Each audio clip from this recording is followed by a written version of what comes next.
박정희 시대를 독재로 규정해서 답답한 기독교 우파 보세요. 자, 문재왕만 독재면 됐지 왜 박정희의 독재라고 낙인을 찍습니까? 라고 말하는 시각 자체가 기독교인이라고 말할 수 있을까요?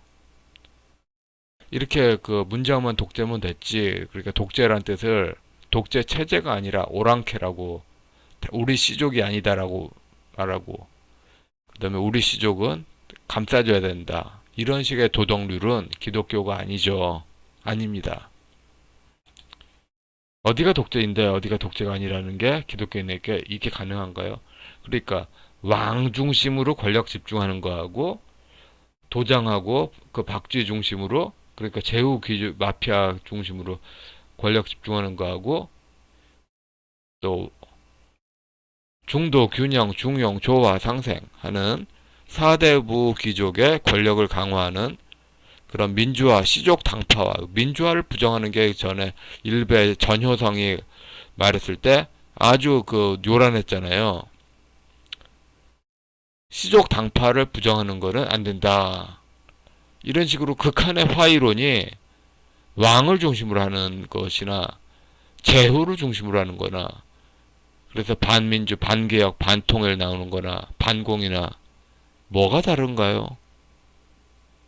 그러니까 반공으로 반공 기독교에서는 공산주의에 반대한다. 근데 이것을 반대한다는 게 아니라 이 중국적 시스템 자체에서 딱 화이론으로 말하는 반공하고 화이론으로 말하는 반민주 반통일 반개혁 수구 세력 말하는 화이론으로 말하는 게 뭐가 달라요? 어디가 독재인데 어디가 독재가 아니라는 게 기독교인에 가능한가요?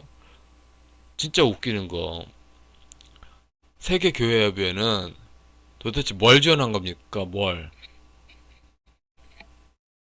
취소해야죠. 좌우지간 박정희 시대 교회가 고속성장한 건 맞습니다. 그런데 이런 식의 과거 기억 만들기는 각 시대에 권력을 준 귀족들이 에헴 하기 위한 그런 거죠. 우상숭배를 하지 말라는 뜻을 옛날에는 그냥 유교 덕망 수준으로 봤는데, 우상숭배를 하면은 결국은 어디에 종이 되고 말아요. 누구 놈 종 될래? 김대중 종 될래? 박정희 종 될래? 이런 게 아닌 거죠. 기독교인의 하나님 나라는 교회의 확장이며 이런 것에는 없다. 물론 출세지향적인 귀족들에게는 어느 편에 확실하게 줄을 서야 돼요. 그러지 않으면 찍혀. 그리고 아무도 끌어주지 않아. 그래서 오른쪽으로 출세를 하려면은 박정희를 빨아야 돼. 그리고 각 그 시대에 에헴 했던 사람들의 그 중심으로 말하려면은 그렇게 해야 돼. 그리고 김대중 좌파 쪽에서는 김대중을 막 빨아야 되고, 그다음에 김대중 정권에서 요직을 차지한 사람들의 결국은 이런 식으로 하는 건 각 시대 정권 요직 차지한 사람들의 빨아주는 거고. 근데 기독교인의 전망이 이게 아닌 거죠. 결국은 이웃, 기독교만큼은 예수가 이웃을 사랑하라고 분명하게 명했죠. 근데 기독교만큼은 각각 찢어진 종교도 없습니다. 기독교에서는 이웃을 바라볼 때 이웃의 성령, 그러니까 뭐 타종교까지 확장하면 이웃의 신앙까지. 그런데 한국 사회에서는 기독교인이 아무리 노력한다 하더라도 신종교 무당신앙한 사람들끼리는 시족 혈연끼리 딱 카트를 해버려. 그래서 룰이 달라져 버려가지고 망해버려. 조갑재 씨도 이 헌법을 몰라 보니까 하나도 이해를 못해. 조갑재 씨 자체가 신종교인이니까 이해를 못해, 헌법의 논리 자체를. 그러면서 아는 척하면서 문재왕만, 그러니까 아까 맨 처음에 이야기했던 문재왕만 독재만 하라고 했지. 그러니까 문재왕이 반헌법이라고 말했기 때문에 조갑재 씨는 헌법을 1도 모르면서 다 아는 게 돼버리는 거야. 문재왕이 헌법을 어긴다고 보기 때문에. 이런 식으로 시족신앙으로 가면은 결국은 그 표현의 자유, 뭐 사상 자유 이런 게 다 없어지고 누구 노비로서의 그런 삶의 그게 영역이 되는 거죠. 그 재산권 보호도 지금 현재 막 그렇게 되지 않습니까? 군사정권 때 그 좌파의 재산권이 위협이 됐다면 지금 그 왼쪽에 줄 서지 않은 모든 쪽에 뭐 재산권이 그런 것이 잘 보고되지 않고 거기에 뭐 그냥 그렇게 때리고 있죠. 약탈적 세금을.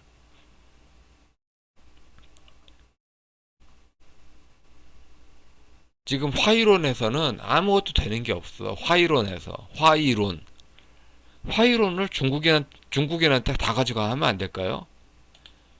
도대체 화이론이 왜 나와? 화이론이 왜 미래야? 화이론은 끝내야 된다고. 화이론 끝나는 줄 알았어. 이런 식으로 변형돼서 변형 화이론이 나오는 줄 몰랐죠.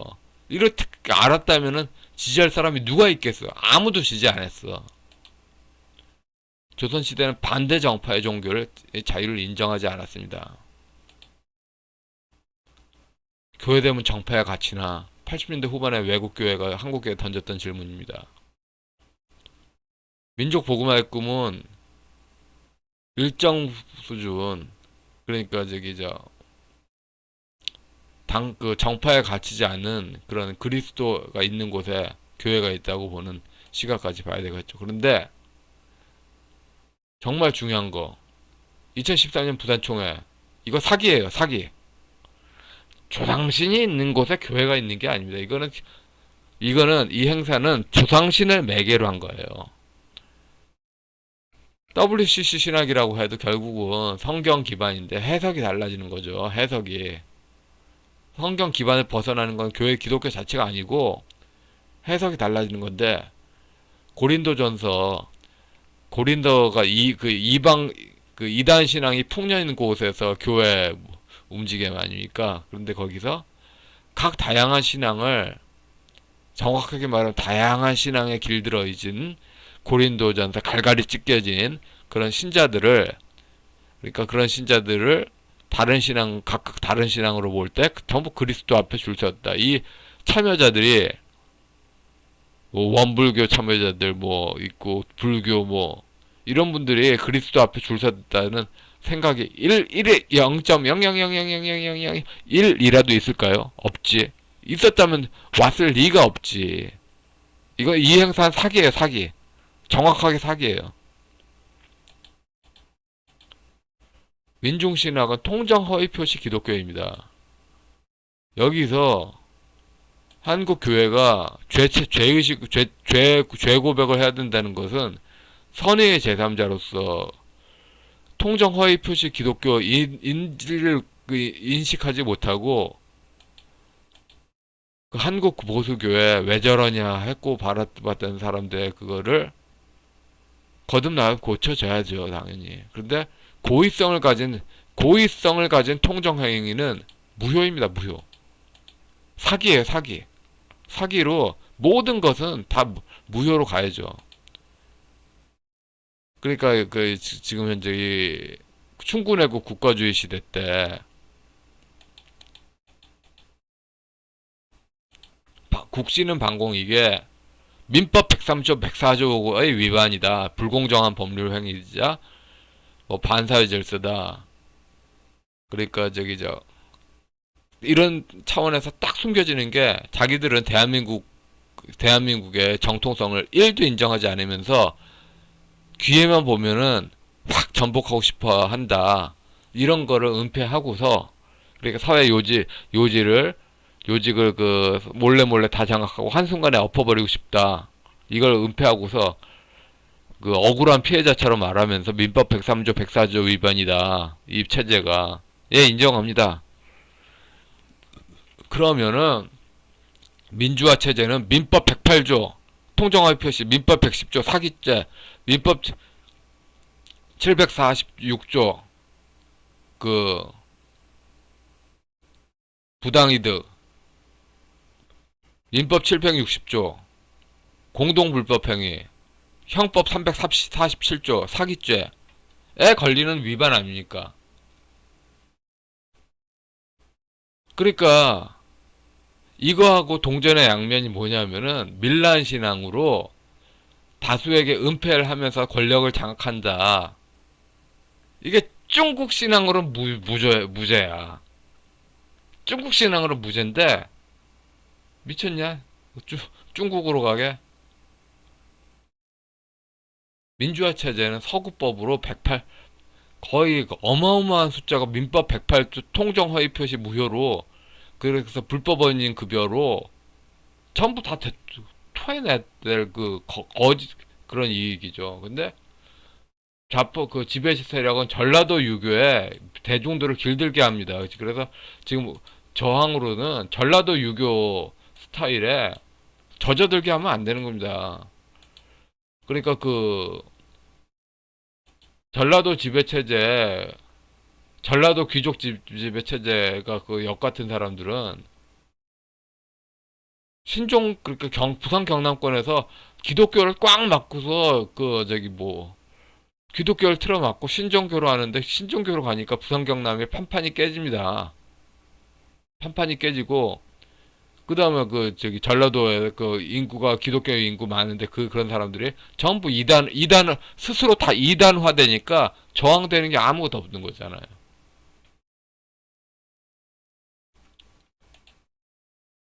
그 지금 현재 우파에서는 그, 그 왕권제가 극한적으로 강화돼서 좌파를 아니 손가락 탁 하면 청산되는 그런 거 기대하는데 그런 거는 없고요. 그런 건 꿈조차 꾸면 안 되는 거고요.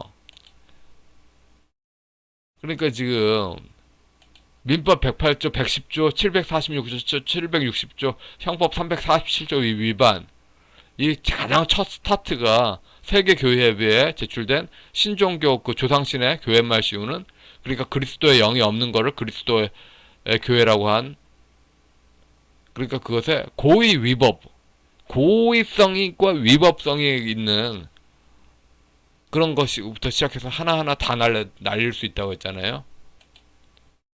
이것의 위법성, 불법성의 입증 책임이 먼저 있는데 유교 정쟁론으로 권력만 쥐면 다 된다.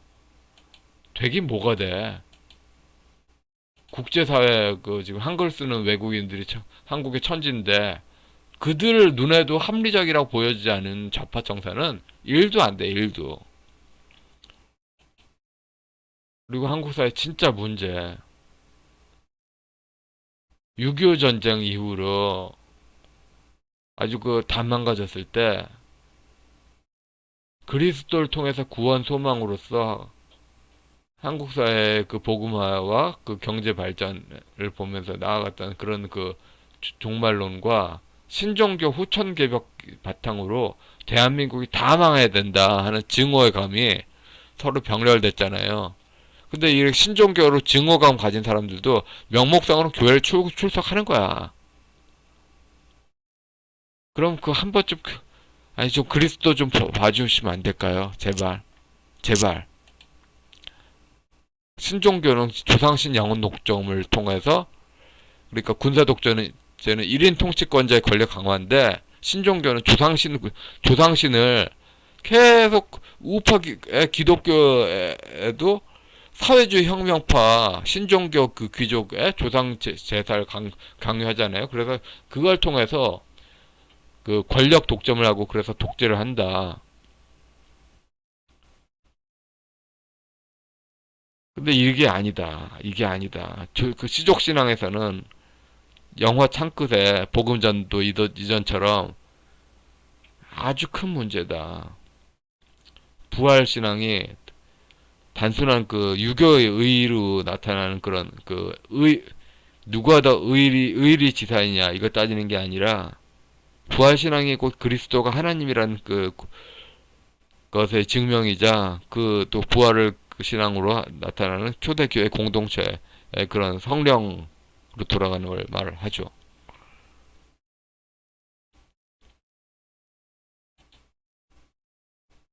역사주의는 그 그리스도다. 참 이 말이 어려워진 사람입니다. 그런데 이 말을 해야 됩니다. 역사의 주인은 김대중이 아니고 박정희가 아니고 그리스도이십니다. 그리고 현재까지 너무 부질없이 사라지는, 쓰러지는 시대와 한 시대와 더불어 존재하고 한 시대와 더불어 사라지는 것에 너무 매달렸습니다. 영원한 것은 말씀이 되신 하나님으로서 지금 그리스도의 그 가르침 아니겠습니까? 오시는 조상신, 조상신을 만난 사건사, 조상신을 만났을 때 어떻게 감정의 그런 거 자체, 그런 역사책은 있는데 그리스도 만난 현대사책은 없더라. 박정희 시대가 독재다. 이거는 그 시대의 다수가 그 박정희 시대 때 청년 세대였던 지금 노인 세대들 이 체험한 다수의 신앙은 아니었을 것입니다. 그런데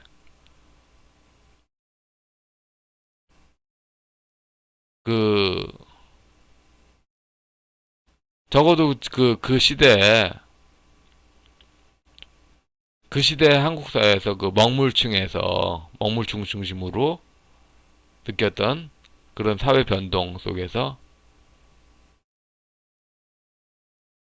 그리스도를 발견하는 그 차원으로 느끼는 그런 사건사로서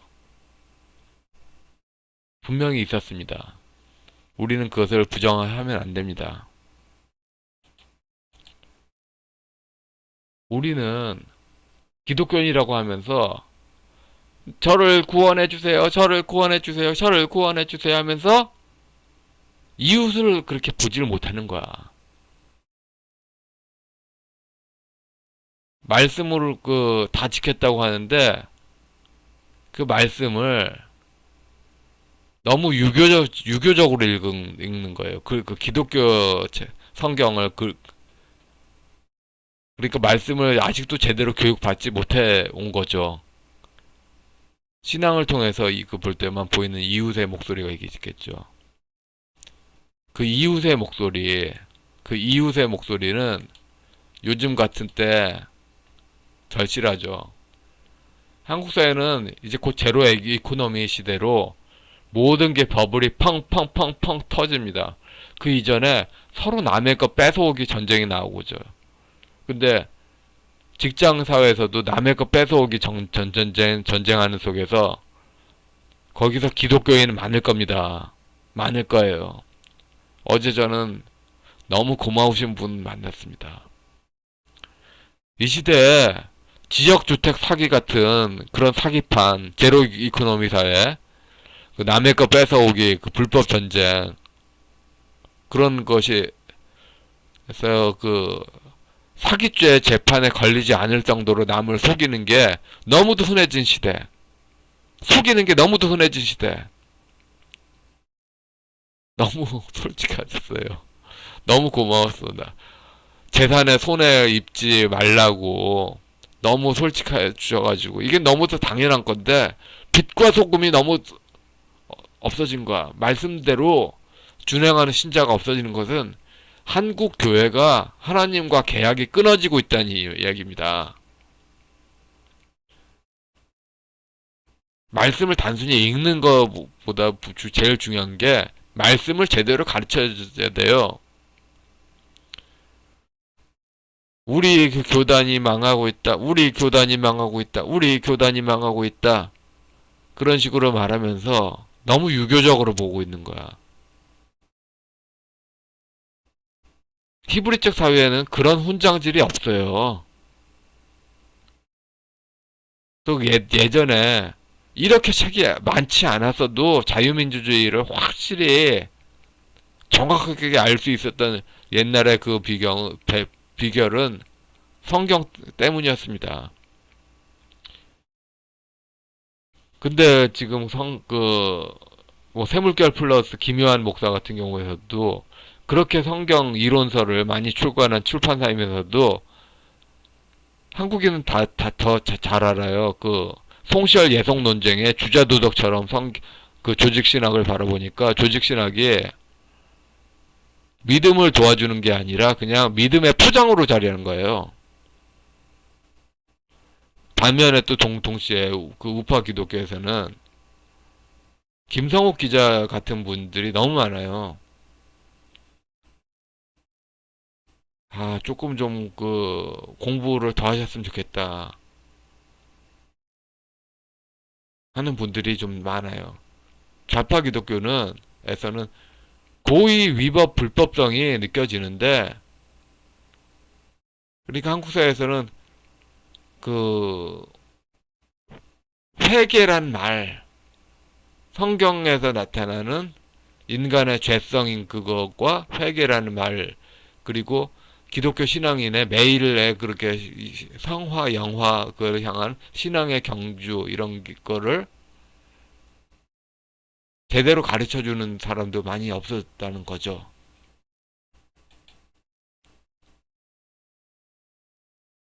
그래서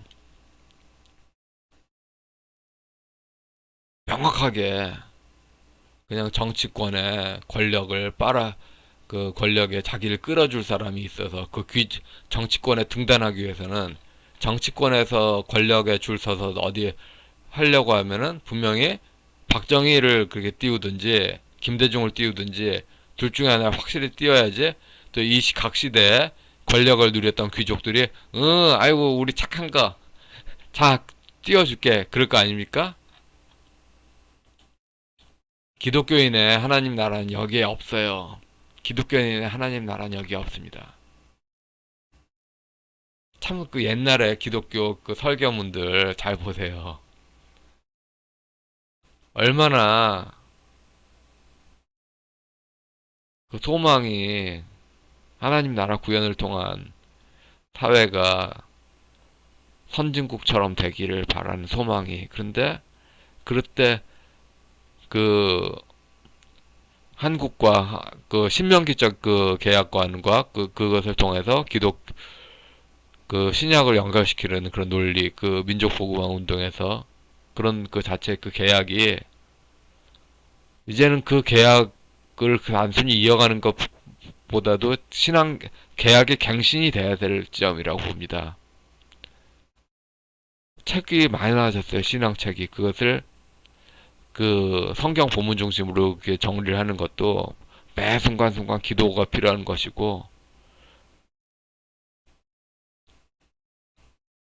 그런 측면은 그 조상신 계시를 통한 조상시족을 보호하는 그런 종교의 차원이 아니라 종교를 넘어서는 그런 그 하나님 나라 구원 차원이 있는 거죠. 예. 우리